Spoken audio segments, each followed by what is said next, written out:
Hello Minglaba, hello everyone, and welcome back to MMTV's weekly news program. Today, we're bringing you the latest developments from Myanmar, where international attention is intensifying over the country's struggles and the ongoing plight of its people. I'm Quentin Covington, here with the key stories from this past week. Let's begin with our top headlines. NUG Union Minister Dr. Zawe So receives the prestigious Edward Barksy Award.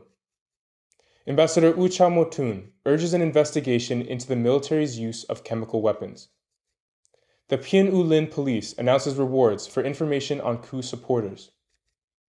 The KIO/KIA chairman, General N. Ban La, calls for unity among ethnic armed groups. The U.S. issues a public health warning on illegally imported Myanmar products. Nearly 5,000 people in An and Gua Township urgently need emergency aid. Food shortages impact 600,000 displaced individuals in Rakhine State. And finally, a new CI center opens in Thailand to support migrant workers. Now, let's take a deeper look at our stories. NUG Union Minister Dr. Zawe So receives Edward Barksy Award. Dr. Zawe So, the Union Minister of Health for Myanmar's National Unity Government, or NUG, has received the Edward Barksy Award, an honor that recognizes his invaluable contributions to healthcare, human rights, and social justice under dire circumstances. This prestigious award highlights Dr. Zawe So's unyielding commitment to delivering healthcare services despite violent suppression by Myanmar's military regime.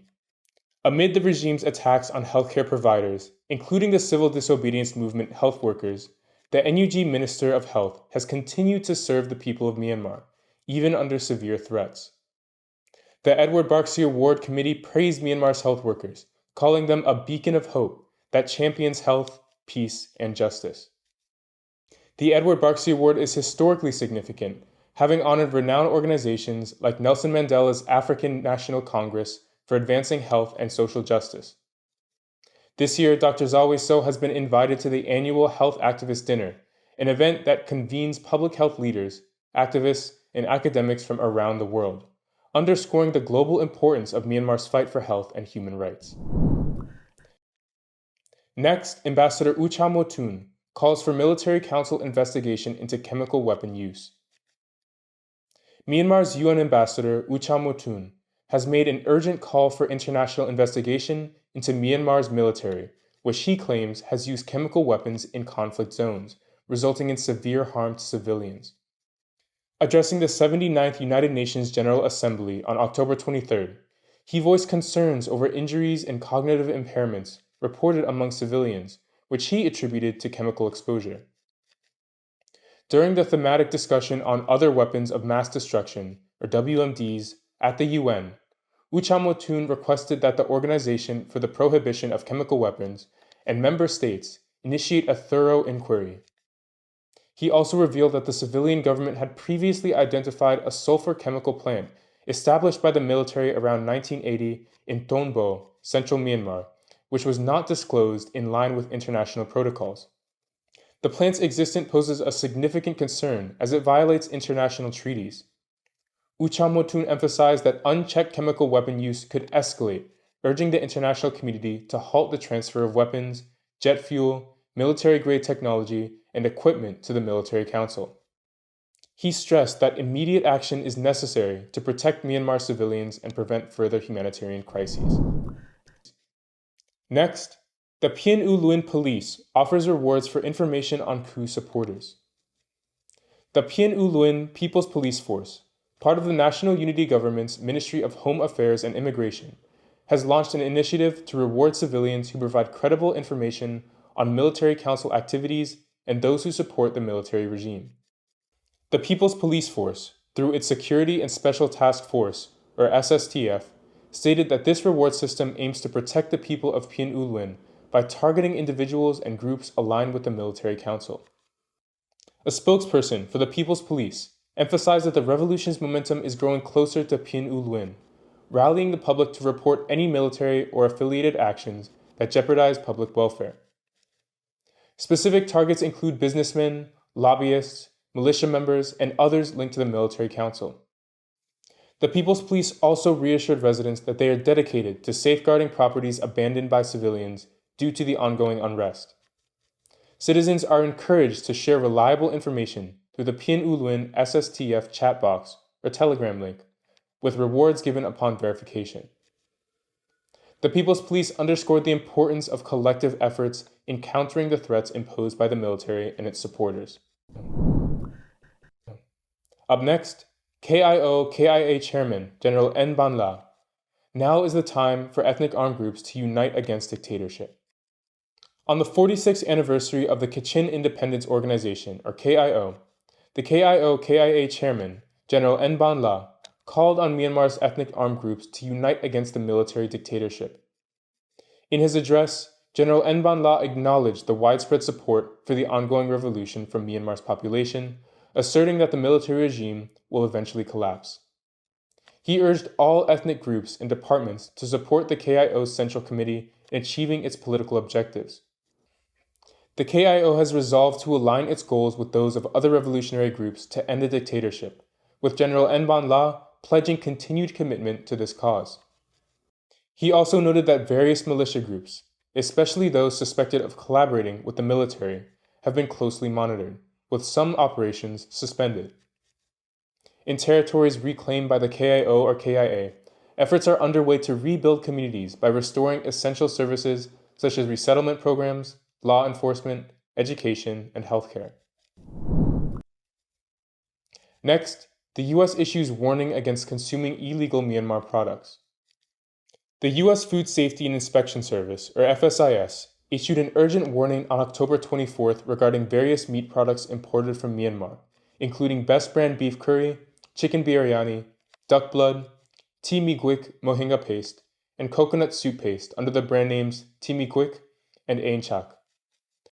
Additionally, the Mintarji brand dried fish was highlighted. These items, lacking USDA approval, were sold in 9 states: Arizona, California, Iowa, Kansas, Maryland, Minnesota, Nebraska, Oklahoma, and Texas. The FSIS found these products during an inspection at a retail store, noting that they were ineligible for export to the United States. Although no health risks have been confirmed, the FSIS advises consumers to dispose of these items or return them to stores. In previous warnings on August 16th, the FSIS recommended that canned dishes, including apar laitiar and san pia dao chi, be removed from U.S. shelves due to similar concerns. Next, nearly 5,000 people in An and Guad regions in need of emergency aid. Nearly 5,000 residents across Gua and An townships are in dire need of emergency support, as reported on October 25th. Roughly 1,000 displaced individuals from Gua and Tandoi townships, along with 3,000 people from the Chaowei Chen, Tincho, and Sot Toir villages, require critical food and shelter assistance. With limited access to refugee camps, approximately 500 civilians from An Township have sought refuge in local churches and monasteries, though the exact number remains uncertain due to communication barriers. Ongoing conflict has severely restricted aid access, as displaced families in Gua seek refuge in various safe zones, while military airstrikes and troop movement continue. Areas around the Western Command headquarters in An are experiencing intense fighting, creating an escalating need for resources. Furthermore, over 20 residents from northern and southern regions of An, including those injured by landmines, are awaiting support amidst worsening humanitarian conditions. And next, food shortages affect 600,000 displaced in Rakhine State. With nearly 600,000 refugees displaced across Rakhine State due to the fierce fighting between the military council and the Arakan army, severe shortages of essential supplies have compounded the crisis. Many refugees, unable to return home, face growing hardships as fighting continues. Refugees from AA held areas like An, Gua, and Magdao, as well as conflict-free zones like Tonup, Sitwe, and Chaukpu, report experiencing food scarcity and economic distress due to blockades on trade routes.